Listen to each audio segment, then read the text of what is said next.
Titan మునిగిపోతుందని మోర్గాన్కి ముందే తెలుసా? పిల్లల్ని పోస్టల్ బాక్స్లో ఎందుకు పంపించేవారు? చనిపోయిన శవానికి ఉరి ఎలా వేశారు? మూత్రాన్ని ఎందుకు పుక్కిలించేవారు? మేరీ అనే ఏనుగును ఎందుకు ఉరి వేశారు? హాయ్ ఫ్రెండ్స్, ఈరోజు నేను మీకు ఇంట్రెస్టింగ్ అండ్ ఇన్ఫర్మేటివ్గా అనిపించే 20 రియల్ ఫ్యాక్ట్స్ని మీ ముందు ఉంచుతాను. వీడియో చాలా ఇన్ఫర్మేటివ్గా ఉంటుంది, స్కిప్ చేయకుండా మొత్తం చూసేయండి. ఇంకా ఎవరైనా మన ఛానల్ని సబ్స్క్రైబ్ చేసుకోకపోతే సబ్స్క్రైబ్ చేసుకొని బెల్ ఐకాన్ ఆన్లో పెట్టుకోండి. ఇంకా లేట్ చేయకుండా వీడియోలోకి వెళ్ళిపోదామా? Fact number 1, hope diamond. ఈ హోప్ డైమండ్ అనేది ప్రపంచంలోనే అత్యంత విలువైన మరియు శాపానికి గురైన వజ్రం. ఇది 1100 సంవత్సరంలో భారతదేశంలో కనుగొనబడింది. ఒక పూజారి దేవాలయంలో విగ్రహం నుండి ఈ వజ్రాన్ని దొంగతనంగా తీసుకున్నాడని చెబుతారు. ఈ వజ్రం ఎవరి దగ్గర ఉంటే వారు ఖచ్చితంగా మరణిస్తారని నమ్మేవారు. ఫ్రాన్స్ రాజు లూయి ఈ వజ్రాన్ని ధరించిన కొద్ది కాలంలోనే ఫ్రెంచ్ విప్లవంలో మరణించాడు. ఫ్యాక్ట్ నెంబర్ 2, 1898లో మోర్గాన్ రాబర్ట్ అనే రచయిత futility the wreck of the Titan అనే నవల రాశాడు. ఈ నవలలో ఏముందంటే, టైటాన్ అనే ఒక ఓడ సముద్రంలో ఒక ఐస్బర్గ్ని ఢీకొని మునిగిపోతుందని రాశాడు. ఈ నవల రాసిన 14 సంవత్సరాల తర్వాత నిజంగానే టైటానిక్ అనే ఓడ సముద్రంలో ఐస్బర్గ్ని గుద్దుకొని మునిగిపోయింది. ఫ్యాక్ట్ నెంబర్ 3, అమెరికా 1913-1915 మధ్య కాలంలో యుఎస్పిఎస్ United states of postal service ద్వారా పిల్లలను పార్సల్గా పంపించేవారు. అప్పటి కొత్త రూల్స్ ప్రకారం 20 కిలోల లోపు ఉన్న ఏ వస్తువైనా పోస్టల్ పార్సల్లో పంపించవచ్చు. కొంతమంది తల్లిదండ్రులు తక్కువ ఖర్చు కోసం పిల్లలను బంధువుల ఇంటికి పోస్టల్ పార్సల్గా పంపించేవారు. కొన్ని కారణాల వల్ల యుఎస్పిఎస్ ఈ అనుమతిని 1915లో రద్దు చేసింది. ఫ్యాక్ట్ నెంబర్ 4, కోకో అనే గొరిల్లా 1000 కన్నా ఎక్కువ సంకేతాలను నేర్చుకొని సెయిన్ లాంగ్వేజ్లో మాట్లాడగలిగింది. శాస్త్రవేత్తలు అది భావోద్వేగాలని అర్థం చేసుకోగలదని నమ్మారు.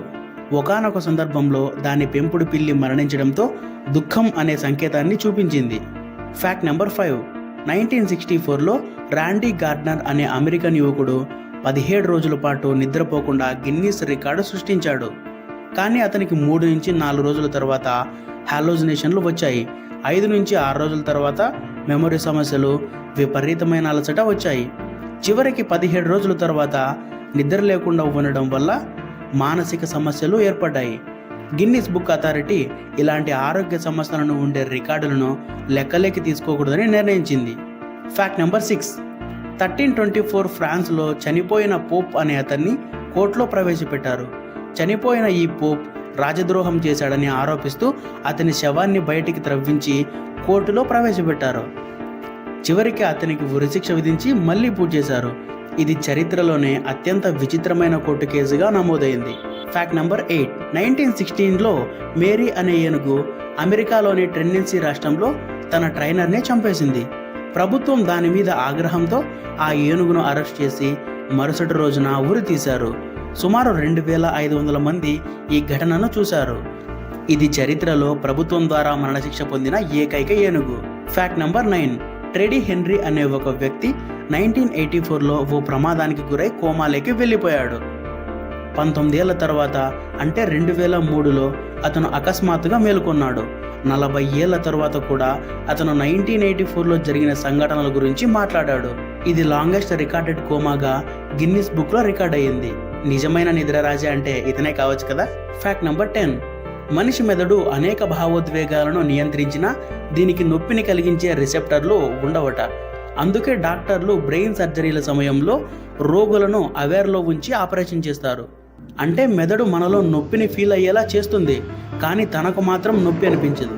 సో ఇప్పటి నుండి లవ్ ఫెయిల్ అయిన వాళ్ళు గుండె మాట కాకుండా మెదడు మాట మాత్రమే వినండి, ఎందుకంటే తనకు బాధ ఉండదు కదా, అందుకే చెప్పా.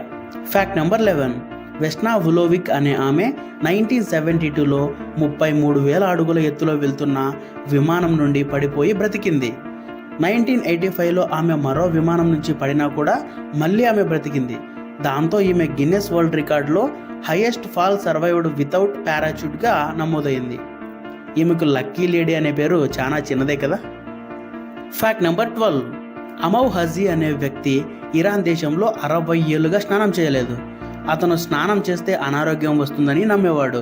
2022లో అతన్ని బలవంతంగా స్నానం చేయించారు. ఆ తర్వాత అతను కొద్ది నెలలకే మృతి చెందాడు. Fact number 14. ప్రాచీన ఈజిప్టియన్స్ మమ్మీల శరీరాన్ని కాల్చి పొడి చేసి మ్యూమియా అనే పేరుతో ఒక ఔషధంగా విక్రయించేవారు. ఈ మందుతో గాయాలు త్వరగా నయం అవుతాయని నమ్మేవారు. మెదడుని, మానసిక ఉల్లాసాన్ని పెంచుతాయని, అలాగే చర్మ వ్యాధులకు మంచి ఔషధమని నమ్మేవారు. చాలామంది ఈ మమ్మీల పొడిని రక్తస్రావం తగ్గించేందుకు విరుగుడుగా వాడేవారు. ఇంగ్లాండ్ రాజు చార్లెస్ II కూడా మమ్మీ పొడి తీసుకునేవాడని చెప్తారు. Fact number 15. 1962లో మసాచ్యూసెట్స్లోని సేలం అనే గ్రామంలో కొంతమంది బాలికలు అకస్మాత్తుగా వింతగా ప్రవర్తించడం మొదలుపెట్టారు. ఒక్కసారిగా కూలిపోవడం, అరవడం, దెయ్యంలాగా ప్రవర్తించడం లాంటివి చేసేవారు. దాంతో ఆ ఊళ్ళో వాళ్ళు ఇదంతా మంత్రగత్తెల వల్లే జరుగుతుందని భయపడ్డారు. అలా ఎవరైతే విచిత్రంగా ప్రవర్తిస్తున్నారో వారందరినీ మంత్రగత్తెలుగా భావించి చంపడం మొదలుపెట్టారు. ఎవరైనా మంత్రగత్తె అనే అనుమానం రాగానే వారికి నీటి పరీక్ష చేసేవారు. అది ఎలా అంటే, కాళ్ళు చేతులు కట్టేసి చెరువులోకి విసురుతారు. వారు మునిగిపోతే అమాయకులే కానీ చనిపోతారు. అలా కాకుండా వాళ్ళు తేలిపోతే అది మంత్రవిద్య వల్లే అని నమ్మి వారిని బతికుండగానే కాల్చేస్తారు లేదా ఉరి తీస్తారు.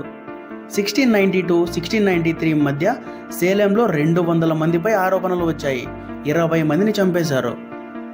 Fact number 16. పూర్వం రోమన్ వీధుల్లో మూత్రాన్ని అమ్మేవారు. మూత్రంలో యూరియా ఉంటుంది. ఇది అమ్మోనియాలో మారిపోతుంది. అప్పుడు టూత్పేస్ట్ లేనందున పళ్ళు తెల్లగా ఉండేందుకు మూత్రంతో పుక్కిలించేవారు. బట్టలు శుభ్రం చేసేందుకు కూడా ఉపయోగించేవారు. అప్పటి రోమ్ చక్రవర్తి వెస్పాసియస్ ప్రజలందరూ మూత్రాన్ని అమ్ముతున్నారని గమనించి దానిపై పన్ను విధించాడు. జనాలు దీనిపై అసంతృప్తిని తెలియజేస్తే ఆయన డబ్బు ఎప్పుడు దుర్వాసన ఇవ్వదు అనే స్టేట్మెంట్ కూడా ఇచ్చాడు. Fact number 17. లూయి అనే ఫ్రాన్స్ రాజు 30 ఏళ్ళు స్నానం చేయలేదు. ఆ కాలంలో వైద్యులు నీటితో స్నానం చేయడం హానికరం అని నమ్మేవారు. అతని మంత్రి కూడా స్నానం చేయొద్దని సలహా ఇచ్చాడు. ఒకవేళ స్నానం చేస్తే నీరు మరియు సబ్బు చర్మం ద్వారా శరీరంలోకి వెళ్ళి మరణిస్తారని నమ్మేవారు. Fact number 18. 16-17వ శతాబ్దంలో ఇటలీలోని ఒక చిన్న రాజ్యంలో ఒక విచిత్రమైన చట్టం అమల్లో ఉండేది. ఆ రాజ్యంలో ఎవరైనా తుమ్మితే ఆ రాజు వారికి మరణశిక్షను విధించేవాడు. ఆ రాజ్యంలో గుంపుగా తుమ్మడం అపశకునంగా భావించేవారు. రాజ్యం మొత్తం పరిశుభ్రంగా ఉండాలని, తుమ్మడం ద్వారా అనారోగ్యాన్ని వ్యాప్తి చేస్తుందని నమ్మేవారు. Fact number 19. 1807లో నెపోలియన్ రాజుకు ఒక విచిత్రమైన సంఘటన ఎదురైంది. నెపోలియన్కి కుందేలను వేటాడాలని కోరిక పుట్టడంతో తన మంత్రి అయిన అలెగ్జాండర్ బ్యారియర్ చేత వందలాది కుందేలను తెప్పించుకున్నాడు. ఆ కుందేలన్నింటినీ ఒక చోట వదిలి వేటాడడానికి సిద్ధమయ్యాడు.